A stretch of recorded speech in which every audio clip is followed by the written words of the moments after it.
Welcome, everyone, and thanks for joining us today. I'm going to hold on for a few seconds while our platform lets everyone in. But in the meantime, you're welcome to use the chat box and say hi, let us know where you're tuning in from, and we will get started in just a moment.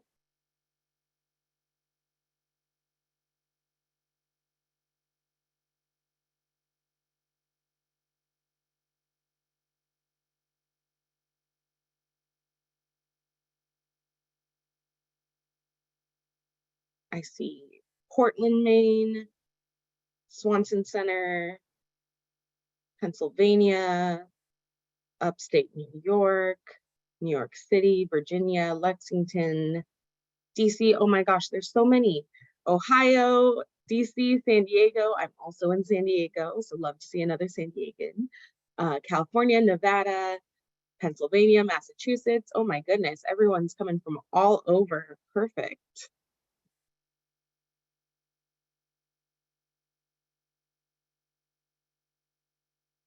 More Ohio, US Virgin Islands. I think that might be the farthest person so far.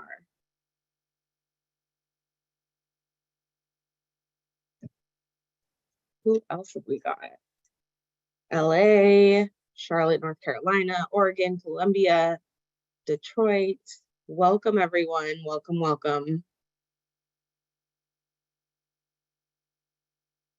Alrighty then. And we can go ahead and get started. Hi, everyone, and thank you for joining us today. Welcome to today's webinar titled We Take Care of Us, BIPOC-led Community Spaces, Providing Healing and Support. My name is Alyssa Torres, and I'm the Director of Mental Health Equity at MHA's National Office, and I will be moderating today's webinar. A few notes before I introduce our presenters. This webinar is being recorded and will be emailed out to all of our registrants within 1 week. We do not offer CEUs, but if you would like a certificate of attendance, we do have a form for you to request one, and we will post that link in the form in the chat shortly. And it will also be included in the follow-up email as well. We might have time at the end for some Q&A, so please post your questions in the chat box throughout the presentation, and we'll go through some at the end as time allows, and feel free to make comments or share some of your knowledge in the chat as well. We'd love to keep it engaged and keep the discussion going throughout. And now I'm so excited to introduce today's presenters, Latoya Torrance, Radiance Baisden, and Megan Sohn. So to start off with some bios, Latoya Torrance is an experienced marketer and mental wellness advocate on a mission to help women of color heal from perfectionism and thrive in their personal and professional lives. Since a young age, she has observed the negative impact of cultural and societal standards of perfection have had on Black and brown women. With Human Over Perfect, her goal is to help these women embrace their humanity, lean into the power of vulnerability, and reclaim their self-worth to show up authentically and achieve the life they desire. As a self-proclaimed recovering perfectionist, Torrance uses her platform to inspire and guide others on their journey. Radiance Baisden is an extraordinary well-being consultant, coach, yoga instructor, and National Academy of Sports Medicine certified personal trainer dedicated to advancing human development. As the visionary founder of Rooted in Radiance, a wellness enterprise headquartered in Washington, D.C., she leads the charge in delivering transformative programs that encompass well-being, fitness, and mental resilience. Through her expertise, Baisden offers a diverse range of offerings, such as stress reduction programs, holistic health talks, and immersive wellness experiences. With a commitment to optimizing both the minds and bodies of individuals, she passionately empowers others to achieve peak performance. Baisden actively works to amplify underrepresented voices, support marginalized communities, and spearhead initiatives that champion diversity, equity, and inclusion in health and well-being. And finally, Megan Sohn, her is a therapist at Yellow Chair Collective, the psychotherapist group based in California, emphasizing serving the Asian American community. Megan works with clients on various issues ranging from anxiety and spirituality to body image issues and self-compassion. In addition to working with clients individually, she also gives talks and helps create and facilitate Asian Pacific Islander, South Asian American specific support groups on topics including disordered eating, emotional regulation, and high sensitivity. And in her free time, she enjoys reading, baking, yoga, dancing, and spending time with others. Welcome, speakers. Thank you so much for being here. We are absolutely thrilled to have each of you joining us today for this important conversation in honor of Bibi Moore Campbell National Minority Mental Health Awareness Month. And some also may know it as BIPOC Mental Health Month. Today, we will be diving into the impact of BIPOC-led spaces and how BIPOC-led spaces can positively impact the mental health of individuals and communities. So without further ado, let's jump into our questions. And I'll open this first question up to any of the panelists. Feel free to jump in. So first off, I'd love to hear from each of you about your own personal backgrounds and professional backgrounds and the connection to today's topic of BIPOC-led community spaces that provide support and healing. And how has that community and connection impacted your life? I can start. So like you said in my bio, I'm an experienced marketer. By trade, I'm a content marketer working in tech, but I'm also the founder of Human Over Perfect. And with this organization, the goal is to go beyond what we initially think of as perfectionism and address like the traditional and cultural aspects of in the ways that we've been taught to show up as perfect in our lives and in our communities. And with Human Over Perfect, the goal is to create a space where Black and brown women of color can come and kind of shred these ideals of perfectionism and be vulnerable, to show up authentically and show up as who they are without the pressure of putting on a representative. I know that for a lot of us, I know for me working in tech especially, sometimes I'm an only, right? And sometimes we have that pressure of representing our entire race or culture. So the power of these spaces is giving people the space and the opportunity to just be themselves, right? To be vulnerable and authentic. And in the case of Human Over Perfect, just say, hey, I know that for so long, I've had to show up as this idea of perfection, right? And it's different for everyone. Everyone's idea of perfection is different. But this space is designed for you to show up and say, you know what? I just want to lean into the power of good enough. I'm not always perfect. I make mistakes. And being able to have that safety and that accountability and just that security to be able to kind of shred that. Yeah, great points. Radiance, how about you? Yeah, and I can kind of ping pong off of LaToya because growing up, I'm originally from North Carolina. So I saw some North Carolina folks, but now I live in Washington, D.C. And so those are two drastically different areas as far as how it looks, right? And then also for my background, as you can tell, I'm really big into fitness, exercise, mental resilience, and really connecting that mind-body association. So even as I think about my expertise and growing up, sometimes I felt isolated or unheard in those realms. I was different. I was always the one that was kind of like running around and doing things. And I really associate myself with LaToya's, with the perfectionist. I always had a benchmark, a goal, something. And so even as I grew up into my adulthood and see what it looks like as far as harmonizing your passions, your work, your hobbies, and trying to be well on purpose within your mind and your body, it's difficult. And so for me, for sure, being able to create spaces that are safe, that are healthy, that are fun and engaging, so that you can feel good about what you're doing, that it's not a checklist or a checkbox or a perfection, that you're actually really enjoying and taking care of the vessel that you're in, so that you may even pour out into others. And so that's really my focus, is that mind body awareness and taking care of the vessel that you're occupying now. Love that. Thank you. Uh, yeah, I just wanted to say, Latoya and Radiance, I love what you're about and what you do, and also the names you've chosen for your organizations are wonderful. So I also am from the South, lived in North Carolina for a little bit, but born and raised in Tennessee. And as you might imagine, not many Asian people there.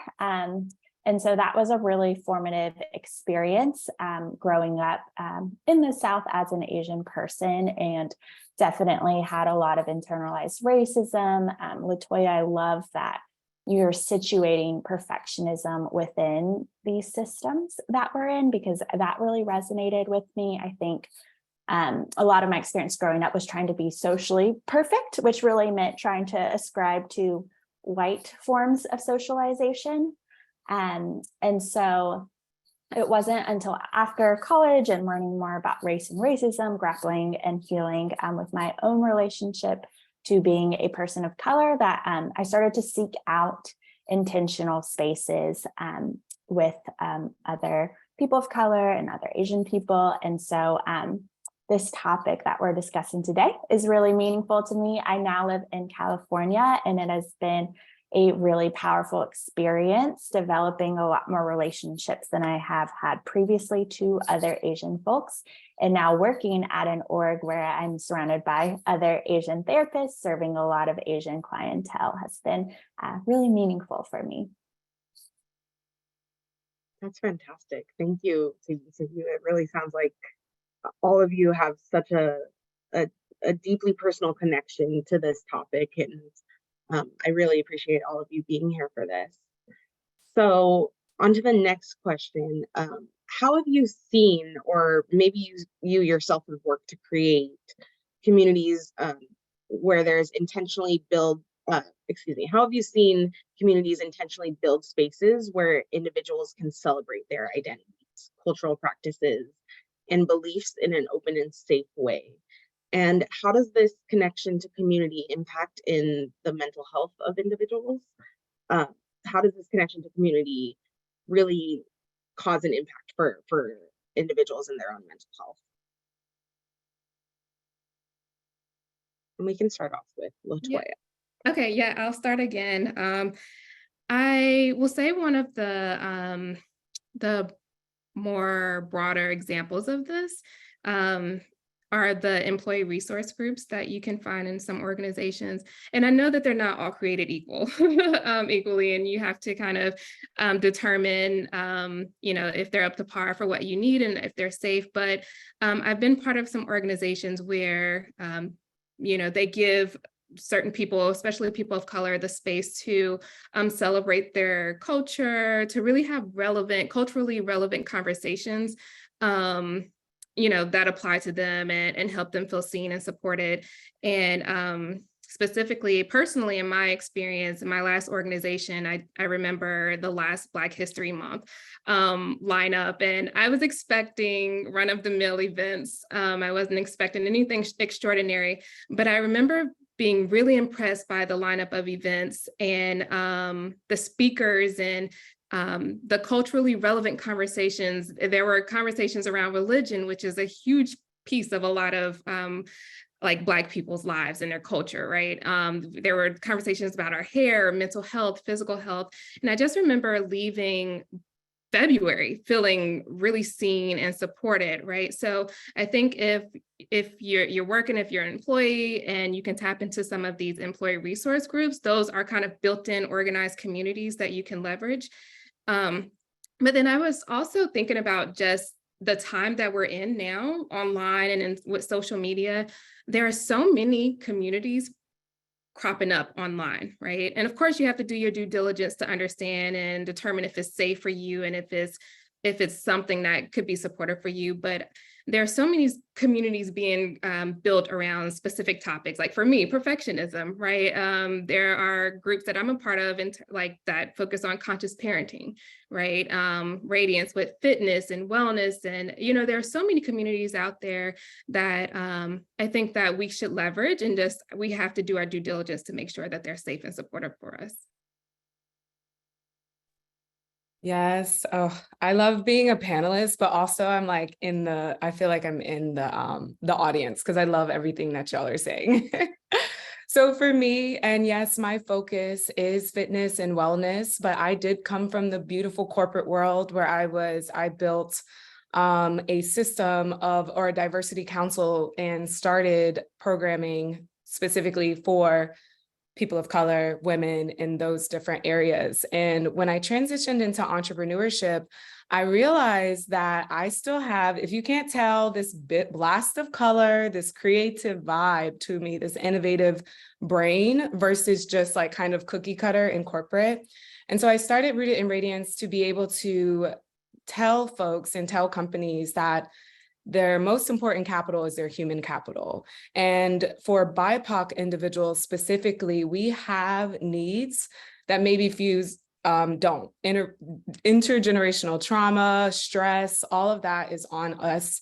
And so one of the cool things that I do is I'm able to blend that element, that business aspect of my brain with the color, the pop, the radiance, the vibes. And so my goal is to allow people to be curious about their minds, their bodies in a safe space. And then through that, being able to leave screenshots in their minds. So even when I come up with my experiential events, I make sure it's tailored to BIPOC individuals. Maybe it has really good playlists.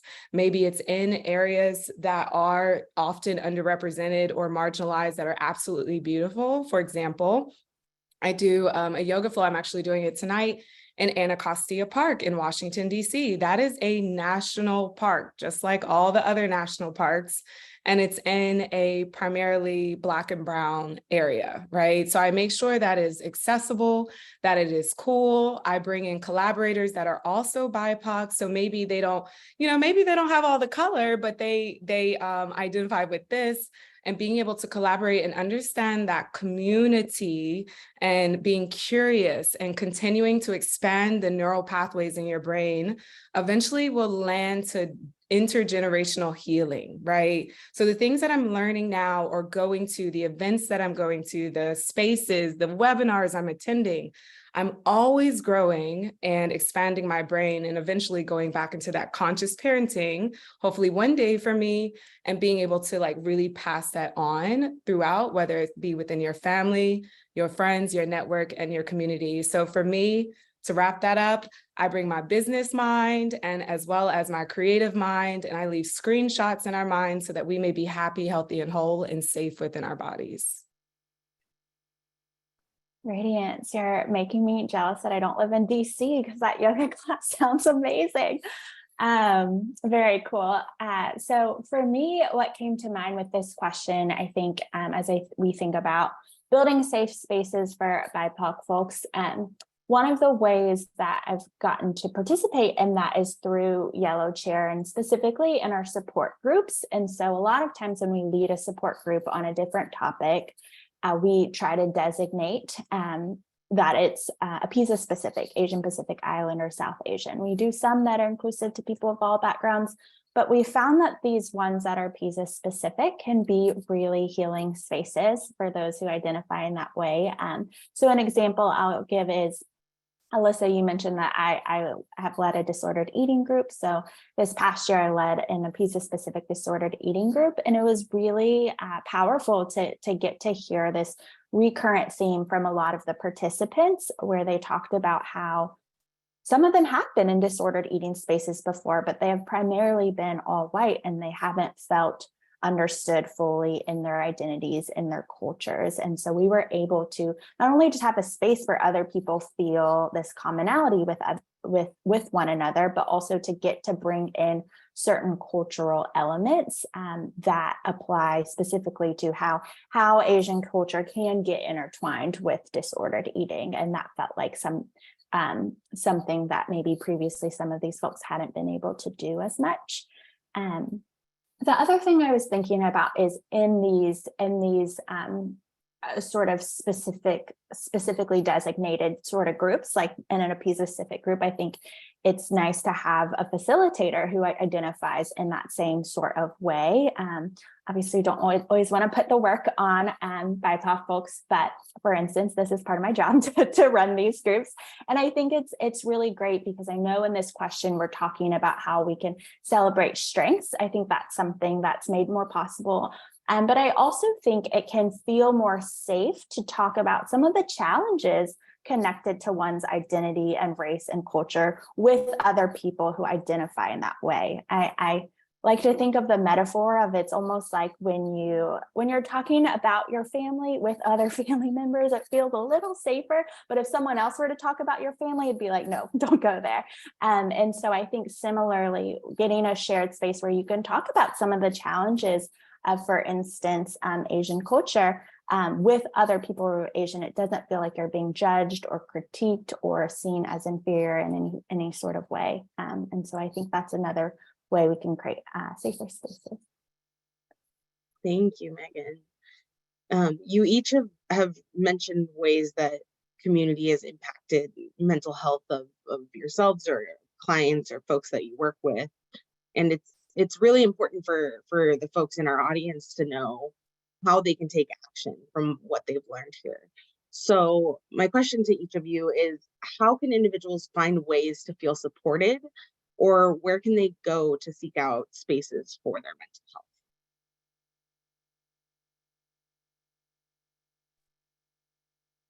mental health? You can go, Radiance, go ahead. I was just gonna add like a little razzle dazzle. And so I'm really curious to what you two will say, but one of the things that has came up for me, it starts with just like, what is a small thing that's a yes to you? Just one thing. For me, a good lip, right? A good lip is a yes, right? It can be that small. And then from there, being curious, going back to curiosity, right? Into different spaces that are like, oh, maybe there's like a meetup group for girls who like makeup or who like natural hair or stuff like that. And I know it starts as small as that. What is a yes to you? And then continuing to add on to that, because once that happens, you're really kind of cultivating that community. And it really, really helps you to pursue your authenticity, right? So your self-expression. And I firmly believe that when people are fully themselves, whether authentic and having their own self-expression, then you're safe, you feel good, you're psychologically safe. And then that way you can kind of expand from there. And technically that's how I would start it. I might come back to finish more of this question, but just look at seeing what is the absolute yes for you, even a small moment, and then continuing to take steps in curiosity to cultivate that community based on your own authenticity and self-expression. Yeah, I love that. I love that it starts with self-awareness, right? It starts with being in tune with yourself and understanding what is that simple yes, because sometimes seeking community is not easy. I won't even say sometimes, it's not easy, right? Sometimes we kind of default to our built-in communities that we have, like our family, and they're not always in alignment, right, with what we need or the type of support that we need. So sometimes seeking that outside community can be difficult. So I love the idea of starting with that easy yes, right? Like I like natural hair. I love a good lip too. Yeah, I really like that. So I totally agree. And then like my point was going to be around, yeah, there are a lot of these organized communities available, right, that we can seek out through social media or online. But then I also wanted to just touch on creating your own community, right? Too, I think these organized communities are great. They're valuable, right? I'm offering one of them, so I definitely don't want to discredit that. But also just tapping into the existing relationships that you have, like looking at your inner circle, kind of determining who is that safe space for you, who could be there for you, who's available to be there for you. And then outside of that inner circle or that inner network, for me, my therapist is a part of my personal community, right? Your therapist, your coach, yoga instructors, fitness instructors. I think when we have, when we need to build our own communities, right, with our inner circle, that's something to look at as well outside of those organized communities. Yeah, I love what the two of you shared. To jump off of Radiance's razzle dazzle tip, I love that, because I think one of the really awful consequences of racism is that BIPOC folks there's a narrow sense of who you can be. There's this preconceived, very small picture of who you can be, and if you're out of everything you do is in relation to being that identity. So I think of a lot of Asian stereotypes, either you're fitting the stereotype or, oh, you're an exception to the stereotype. And there's just this, there's not this sense of like, you can have universal experiences and be whoever you want to be. And so I love starting in this place of authenticity, figuring out, using that self-awareness LaToya mentioned, figuring out who you are, who you want to be, what you like doing, and then creating community and finding community around those pieces of who you are. I love Can I add really quickly? Sorry. Yeah. I was going to touch on all of that, right? Just kind of finding like-minded people who have your similarities. And I was speaking on like these default communities sometimes that we kind of tap into or rely on, and them not being in alignment. And I think going back to your earlier question of like the impact on your mental health, sometimes when we do default to these communities, we can kind of put on, I think that's when imposter syndrome or even perfectionism come up, because we're trying so hard to fit in with this community that we think is for us and that supports us. And in reality, it's not really in alignment for us. So when we are able to take that time to, kind of pull away from that and say, well, who am I really? What do I like? What interests me? And then seeking the community of people who can say, yeah, me too. I think that's where you're able to shed that pressure of, feeling like you have to be perfect or feeling like you're left out or you're different from everyone. You're able to kind of, and there are impacts to your mental health with that, not to get into the details of that, like that does wear on your mental health. But when you're in that space where you're like, okay, there are people like me and I don't have to pretend and I can just show up as myself, that gives you a sense of freedom, right? That you're not always able to get in these default communities. I love that. And I'm circling back. Like I said, I'm spinning the block. Okay. So even after all of that, one of the questions, it's kind of like popping now in the chat, but I did want to address, like, once you figure out your yes, how to engage, because as a Black woman, it's not easy to make friends, a lot of unspoken competition. Understood. I wanted to let you know that you are seen and heard with that, Miss Sharita Sims. Okay. But in saying that, it goes back to staying true to yourself, because even when you think about how expansive your life is, let's say 10 years ago, completely different, the things that you were worried about, the things that you're doing, there will always be some sort of adversity, but the only thing that you have true to yourself is you. And so really coming back in and understanding that you are uniquely designed. And so there is technically no competition, because at the end of the day, you and your passion and your skills, what's going to make a life-altering change in the world, and really honing back into that. Now, to be fair, there are times where I forget that for myself. And then that's when I'm texting my friends, hey girl, I really need some encouragement. Can you send me a voice note? And so I'll re-listen to that voice note sometimes, and understanding that, hey, yes, there may be competition on this side, but look at this wealth of beautiful people who are not competing for you, but they're actually rooting for you. Again, my little track and field kind of, I'm a track and field person, but, we're each in our own lane running this race, and so just really focusing on that. So I want you to know that you're seen and you're heard, but stay anchored within yourself. And then also find those other people who don't see you as competition at all, and just ask for encouragement on the days that are difficult. And that's okay. Yeah, I want to go off of that, and what LaToya mentioned about finding like-minded people, I think is so important. And then I want to add another piece to that of even in a community, a safe community, people where you feel like they're rooting for you, not competing against you. Sometimes I think, at least for myself, as an Asian person, say I'm in an Asian community, I can still feel sometimes like, oh, like maybe I don't relate to that way that you experience your Asianness. And then I can start to feel a little less than, of like, oh man, like, am I not Asian enough? And so I think sort of tying together these things that Latoya and Radiance have been mentioning, to just remember you get to be you get to be your own, you get to be the determiner of your own sense of what does it mean to be Asian, or what does it mean to be Black, or what does it mean to be X, Y, and Z. You get to figure that out for yourself, and there's no right or wrong. All of you are just hitting the nail on the head with this. This is such a great conversation, and I can just see in the chat that everybody is absolutely loving it. So thank you to each of you for this. One thing I'd love to know, and this relates back to our conversation about community and how community care can be such a vital role in individuals' mental health. What are some healing practices that you've engaged with in order to support your community and improve your own mental health?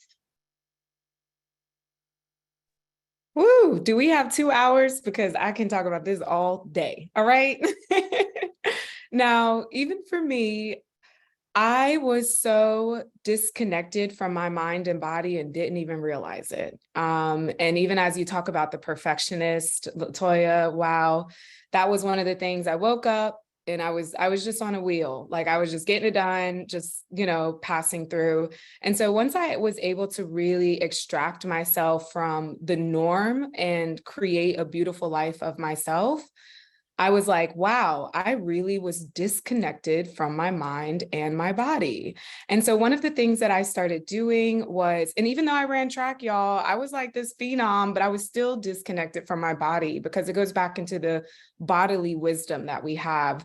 And so one of the healing practices that or a few of them that I do, is definitely meditate and sit within my stillness. And able to really listen to my heartbeat. So here's a question for y'all. When is the last time you've heard your heartbeat on purpose? When is the last time that you've listened to the sound of your breath? And maybe y'all can't hear it, but I do have 528 hertz playing on in the background just to balance my entire home. And so integrating these habits within my normal fabric of my being makes it normal. The same way you brush your teeth in the morning, I'm going to pop on a meditation. I'm going to pop on an affirmative music. I'm going to pop on my yoga mat and stretch my body. And then also I'm going to pop into somebody's text messages and tell them, do they want to go sit in a picnic with my picnic blanket I keep in my car trunk to make sure I'm in nature and grounded. And so there's different areas. And again, that's like my little blast of color, the little sprinkles of radiance. But it comes from the self-awareness. It comes from knowing that I love nature. It comes from knowing that I love a good voice. You'll hear me kind of mellow out, and I love soothing sounds. Also, you can't smell it, but I have incense running in my house so that I'm just at ease. And so those are some of the healing practices that I do in addition to staying curious. So yes, I will be looking at Yellow Chair Collective, because that's an element of staying alert, of staying healed, of continuously expanding your brain. I'm already a part of Human Over Perfect, because Miss Perfectionist here, I'm coming out of it. But those are the ways that I heal myself. It's not just healing, it's also by smiling, by laughing, big belly laughs, and just enjoying and even giving back to your voice to even services like this, like webinars, to making sure that people feel seen, heard, and loved. Yeah, Radiance is our body expert here, but I also was going to answer this question with an emphasis on getting connected to the body. I think it's so important because, again, I think that's another consequence of racism is the ways it can make us feel. It can damage our relationship with our bodies, whether that's even just beauty standards, really being rooted in whiteness, or just things like the things that our bodies are associated with, or seen as less than, as a product of racism. And so I think getting connected to your body, building a better relationship with your body is so important. That's something I emphasize a lot with my body image clients and disordered eating clients, is thinking about it as a relationship. I think we often treat our bodies as objects, and our world around us objectifies our bodies. And so I like to think of how we relate to our bodies as a sort of relationship. How would you describe that relationship? Would you describe it as disconnected, untrusting, whatnot? And then what can you do to build a better relationship? Even thinking about how you do that in real life with others, and applying some of that stuff with your body, I think can be really healing. And then I just want to echo a lot of the practices that Radiance mentioned. I also love, as Alyssa mentioned, I like doing yoga and dancing. I like walking outside, because all those things I think have helped me grow a better relationship with my body, realize that my body is good, that it brings me so much joy. And so have found a lot of healing in that as well.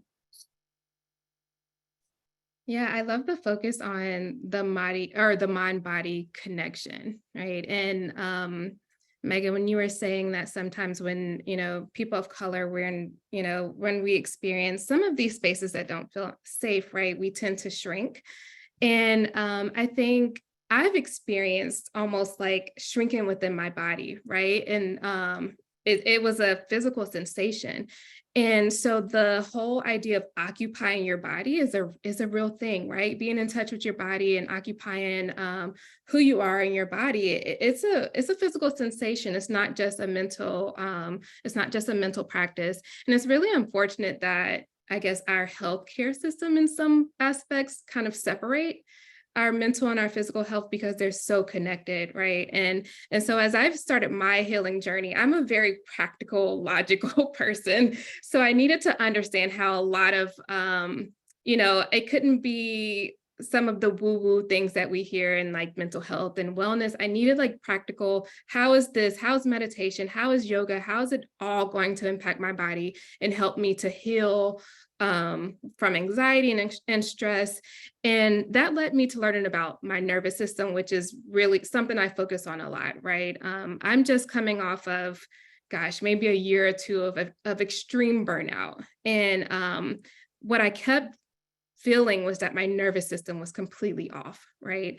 It was imbalanced. My fight or flight response was always triggered by the smallest thing, right? And so I wanted to focus on, well, how can I help to kind of restore the balance in my nervous system, which is a physiological aspect of who we are, right? And so one of my go-to healing practices, which is very practical and something anyone can do at any time of the day, is deep breathing. And I think that deep breathing is a key aspect of yoga, of meditation, right? It's a part of all of these healing practices, but I needed something that wasn't a heavy lift sometimes when I'm just in these moments where my anxiety would just burst out of nowhere, right? And I'm not able to get on my mat, or I'm not able to run, which is something that I love to do. I needed to be able to do something in my chair right here. And what I learned was that deep breathing kind of tricks your body into realizing that it's safe. And it's like a relaxation mechanism, right? And it's like, even if whatever is causing the stress, and our minds don't know the difference between a bear chasing us or like a very angry email from a coworker, right? So we can get triggered by these things, but just by taking some deep breaths, we can send a message to our bodies to relax and kind of help our nervous system come back into balance and restore ourselves that way. So yeah, I really love the mind-body connection, and I'm glad that we went in that direction. I'm going to come back. I'm spinning the block. I was kind of looking at the chat. And part of your mind body is your environment. And a lot of times we think of like, yes, community and XYZ, but your environment is right here within this frame, right here in my home, in what I like to call my sanctuary. It's where I can recharge, revive, refresh. And so I would love for everyone just to do a little audit and maybe add one element to their home that feels good to you. And that helps when you were talking about nervous system. Whoo, it helps regulate your nervous system. And so really your mind and your body thrives in a beautiful environment, and your environment can be as small as these walls right here. So really tuning into what feels good to you within your home as well, to make sure that you're covered and recharged before you go out into the world and pour out all your excellence. Okay, so that's all I got. LaToya, mentioning our nervous systems made me think of one of my favorite exercises that I like to do with myself and with clients. It's called creating possibilities, and it's a little bit different from affirmation. So affirmations, you're just saying statements, but sometimes that's a little bit hard for our brains to actually take in some of those statements, especially if they're things that we don't really believe. And so creating possibilities is you just throw a what if. You throw a what if in front of whatever you'd like to believe. So that thinking about some of the stuff we've discussed today, that can be, what if I can be myself? What if my body matters? And what you do is you just say it a couple of times. You can play around with the tone, emphasizing different words. And over time, it creates these neural pathways in our brain where we start to believe some of those things that maybe we've struggled to before. And eventually so the hope is you can even turn those what ifs into those declarative statements. But that's something I found that really effective for myself and for a lot of my clients. I'm coming back. Also, with these things, and even with what we're saying, and maybe some of the things that are percolating in your mind, share them out loud. Like, share them out loud with people. And I think that's how we collectively create safe spaces and safe healing spaces. I'm looking at how many people are on here. If one person says something else that helps them heal and, feel safe within their mind, their bodies, their environment, to one other person, it becomes like a domino effect, right? So I tell you, I saw someone says, I love plants, and I love plants too. I might go buy another plant now, but it allows people to begin to have a little bit of motivation for one, and then ideas, because sometimes you get really stuck. When you get into a space of stuckness, like, you can't really see. And so whether it be sharing it out loud, or maybe if one of those practices that you enjoy, maybe if I say, like, for example, I love incense, buying a pack of incense for someone else and just seeing if when they actually do it or apply it within their environment, or sending out an event, or maybe even sending someone Human Over Perfect's website and telling them about this, and just seeing how that can help create a beautiful snowball effect to inspiring people. Yeah, it's like the power of Me Too. And I feel like we've all probably experienced that, right? When, like you said, Radiance, when you share something out loud and you have to tap into your vulnerability, because it's not always easy. And you're like, okay, I'm dealing with this. And if one person says Me Too, right, you've created a community. You've created a community where you and that other person can feel safe. And I think this is important because sometimes we're in spaces, again, where we're the only, right? And it's easy for our feelings to be invalidated. And sometimes we can invalidate our own self, gaslight our own selves, right? And we're like, okay, well, maybe it isn't this bad, or maybe I shouldn't feel this way. And kind of what Megan was saying, well, maybe I'm not Asian enough or Black enough or whatever.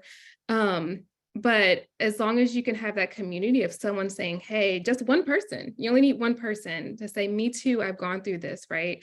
And you won't find that unless you're able to use your voice and find the strength in your voice and be vulnerable. Yeah, that power of Me Too is so significant. I think I've consistently found in leading these support groups that's the thing that most moves people's needles. It's not facilitation skills. It's not the knowledge gained. It's not even the exercise we've done. The thing that people consistently talk about being the most powerful for them is realizing that they're not alone, that there's other people who can say Me Too. And that's what really affects the change. I think that gives us the perfect transition into my last question here. So for those on the call who might have opportunity to provide a safe and culturally responsive space within their community, like we've been talking about, what advice would you provide them with to get started? I can start. I think it's really important to be in tune with the communities that you're aiming to build, or the people within those communities and their actual needs. And I say this specifically because at building human over perfect, right? I think you have a group of people who have the privilege of focusing on wellness, right? And that sounds bad, but there are people who actually have the privilege of being able to focus on their mental wellness and mental health. And then there are people who they have basic pressing needs like, hey, I need to pay bills, or, I need food and things like that. And, because I'm focused on Black and brown women, there's a chance, right, that I'm speaking to single women or single mothers, right, or people who aren't making minimum, or they're not making minimum wage and may have trouble just meeting their basic needs. So I think with building these community spaces, you have to focus on accessibility in terms of your message, but then also for me, I also like to focus on the grassroots efforts, right? Because I know that if there are people who are wondering where their next meal will come from, they don't really have that privilege or the luxury of focusing on, well, I'm showing up perfect in this area, like, let me work on that, right? So I think it's really being in tune with specific needs and how you can touch on, of course, we can't touch on every one, right? We can't address every issue, but I think specifically looking at your community, seeing how you can at least look at some of those needs and just have an overarching message for your community, and kind of removing the privilege, right? That may come with these communities that are focused on mental health and mental wellness. I love that. One of the things that I would say, this is hard for me because I like talking, is listening.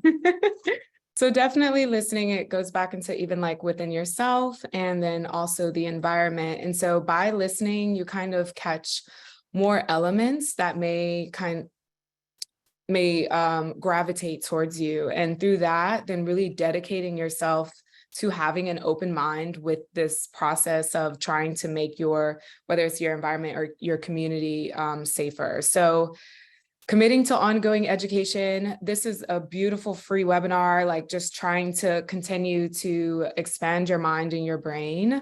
And then also allyship and active participation in dismantling the systemic barriers that impede on us, because they're there no matter what. And I think that was one of the pieces where I was in a stage, there's so many different stages. I was in a stage of rage and anger because I'm just like, why is this happening? Like, my hair grows like this. I can't do anything about it.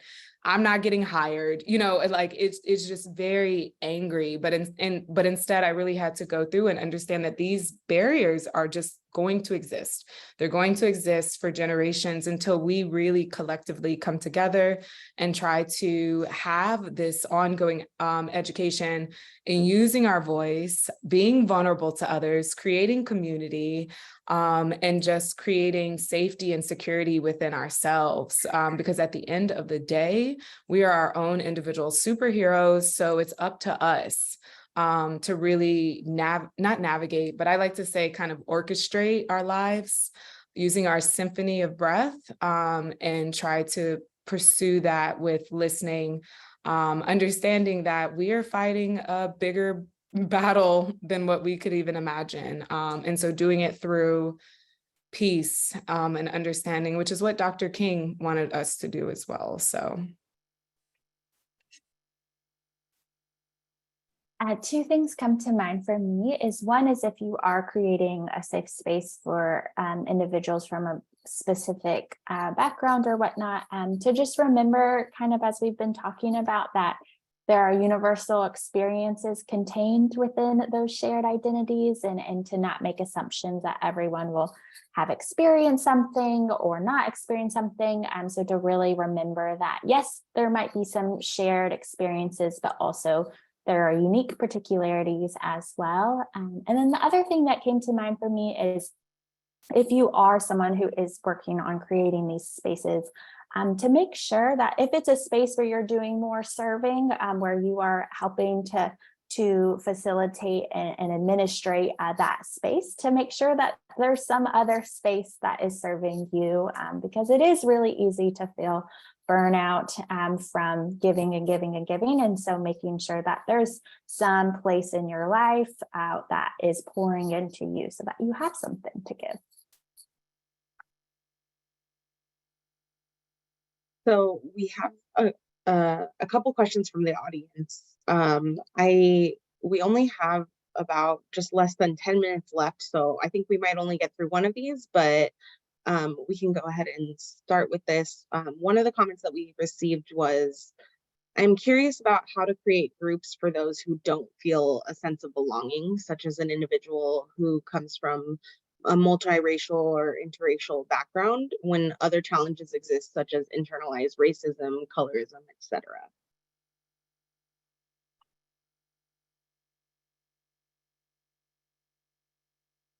So I'm sorry, the beginning of the question is how to create that community? Okay. Yeah, how to create groups for those who don't feel that sense of belonging. Hashtag do it anyway, in a sense, right? I think that's the most beautiful thing. That's the common denominators that I don't fit in. I know I don't fit in. My name is Radiance. Thanks, Mom. I think she's on the webinar.